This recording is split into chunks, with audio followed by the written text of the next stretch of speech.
A punto con Juan Carlos Fernández. Amigos míos, yo deseo hacer un comentario sobre las acusaciones que fueron vertidas ayer por el señor Jorge Rodríguez, presidente de la Asamblea Nacional, electa recientemente. Él hizo unos señalamientos sobre una propuesta de financiamiento para toda esa estructura que se ha montado alrededor de lo que llaman el gobierno interino. Ciertamente yo analizaba en la tarde-noche, bueno, cómo se financia todo eso, embajadores, delegados, gente que viaja por el mundo, gente que hace recorridos a lo interno de Venezuela.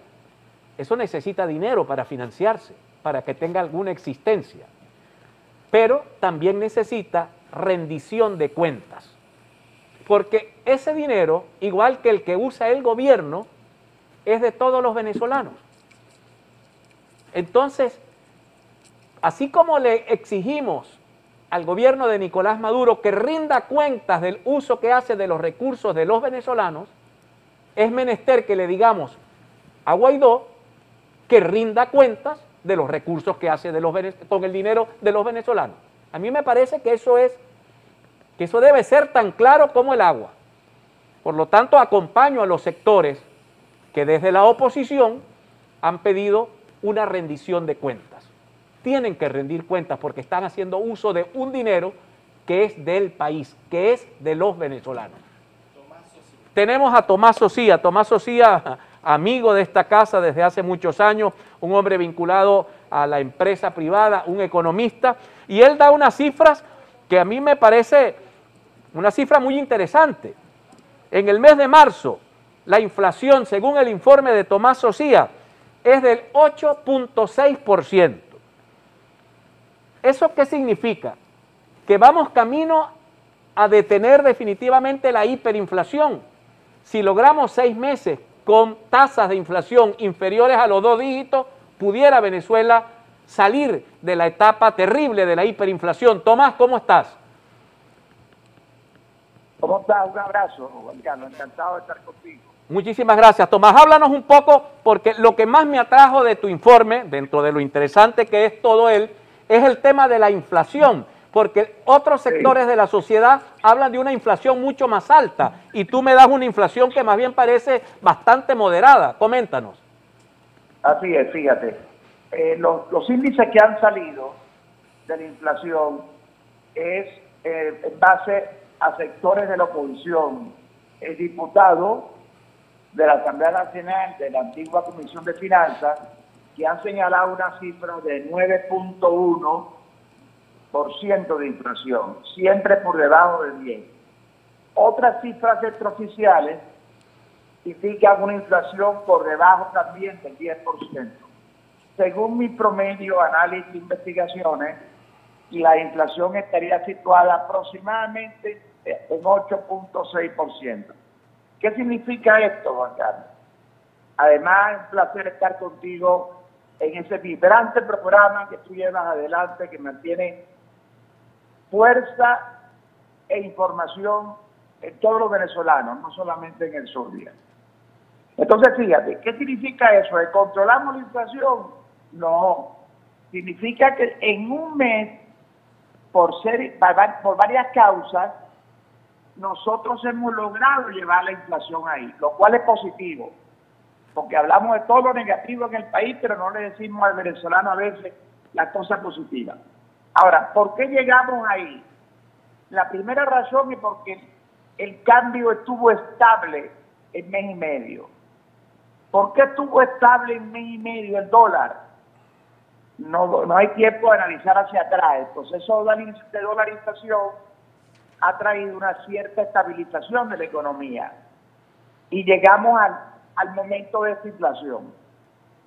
¿Por qué se mantiene estable mes y medio? Bueno, primero porque el Estado no intervino en regulaciones o controles de precios o pactos de precios. Cuando el Estado interviene, el precio se mantiene un mes o 2 meses igual y después explota a una cifra en que se dispara la inflación. El segundo nivel es que el Estado, al hablar del Ejecutivo Nacional, no colocó una liquidez muy grande en el mercado, fue moderado. O sea, no hubo aumento de sueldo por decreto y no hubo una colocación ficticia en el mercado, sino los bonos solamente, lo cual no importa, digamos, no tuvo significación a la inflación. Y el tercer razonamiento es que el Ejecutivo Nacional hizo 3 colocaciones de euros en el mercado, los cuales esas 3 colocaciones de euros en el mercado logró equilibrar el dólar. O sea, el Banco Central interviene en el mercado venezolano generalmente cuando se dispara la moneda para graduarlo. Eso es leable, eso lo hacen Ahora, todos los ejecutivos de América Latina. Sí. ¿Pudiéramos considerar que esas 3 medidas han sido 3 medidas positivas que han impactado positivamente en la reducción del fenómeno hiperinflacionario? Así es, Juan Pablo. Pero el problema es que hay una inestabilidad muy grande en el Ejecutivo Nacional, que a veces retrocede en las medidas positivas que toma, ¿no? Por ejemplo, el otro día hubo un anuncio de la ministra de Comercio indicando que iba a hacer un acuerdo, un pacto de precios, imagínate, con unas cadenas.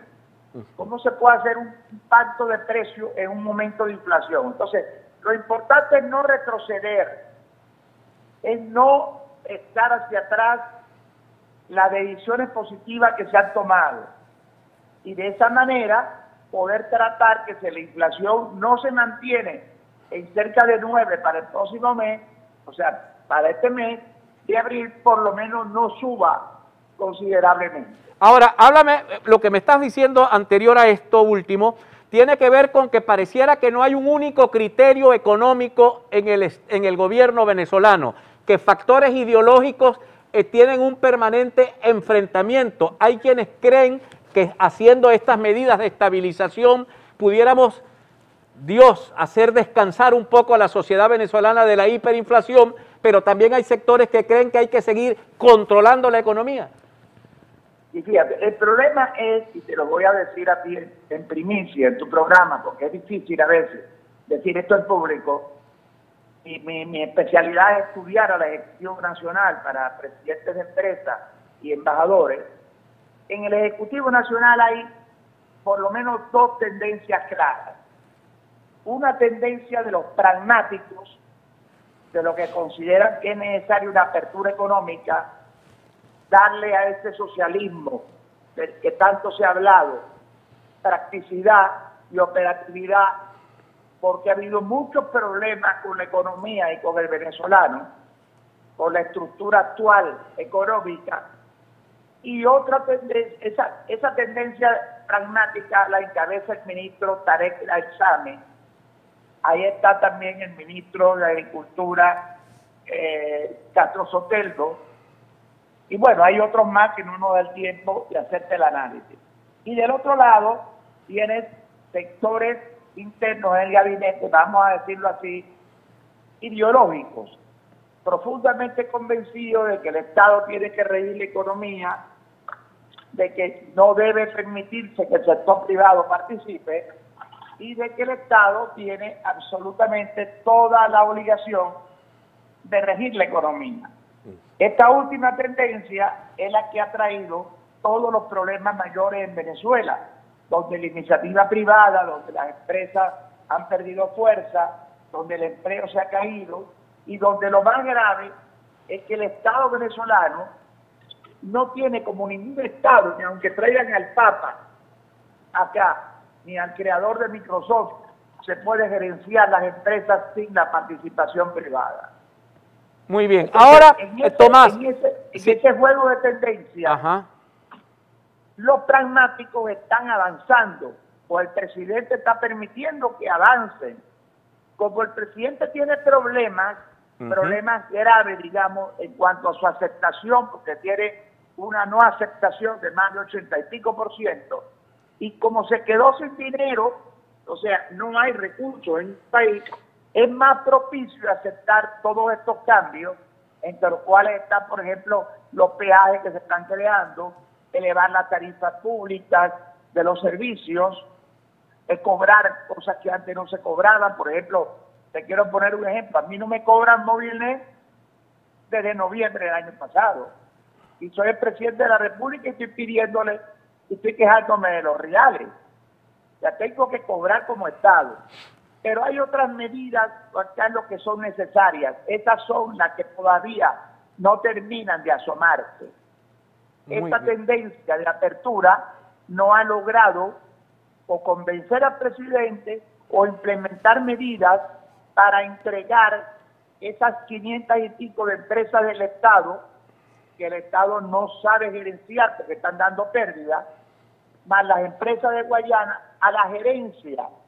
Nadie está hablando que se le entregue al capital privado, porque el Ejecutivo se niega a eso, sino que se traiga a la gerencia china, la rusa, la de Irán, la de Turquía, para dirigir no solamente esas empresas, sino la CanTV, el agua, en fin, los servicios públicos fundamentales. Ese es dando en el país.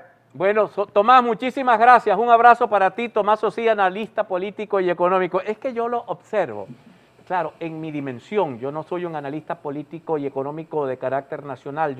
Algunas cosas no las observo. Pero, por ejemplo, en cosas tan pequeñitas como, por ejemplo, yo veo los estados de los funcionarios del gobierno y algunos que están asociados, por ejemplo, al tema empresarial, que necesita, la alcaldía de Maracaibo, por ejemplo, necesita que los empresarios de Maracaibo sean exitosos. ¿Por qué necesita que sean exitosos? Porque la alcaldía vive del impuesto que pagan los empresarios. La alcaldía vive de los servicios que pagan los ciudadanos. La alcaldía no vive de sus recursos propios, vive de los recursos de los impuestos que paga la gente. Pero veo otros estados de WhatsApp con la cara de Camilo Cienfuegos, líder de la Revolución Cubana. Entonces yo los veo y digo, estos tipos deben vivir en un mundo de contradicción. Saben que la salvación del país es la sociedad de mercado libre, pero tienen todavía en la cabeza el rancho ideológico del comunismo. Eso es un problema. Eso debe propiciar de vez en cuando alguna indigestión ideológica. Identificamos. Ya regresamos. A Punto Solidario. La señorita Gisbert Brooks necesita de nuestra ayuda. El pasado año fue diagnosticada con endometriosis y necesita someterse a una intervención que tiene un costo de $7,000. Su número de contacto es 0424-676-1616, 0424-676-1616. Si puedes colaborar, te dejamos sus datos en pantalla. Gracias. Ya regresamos. A Punto con Juan Carlos Fernández.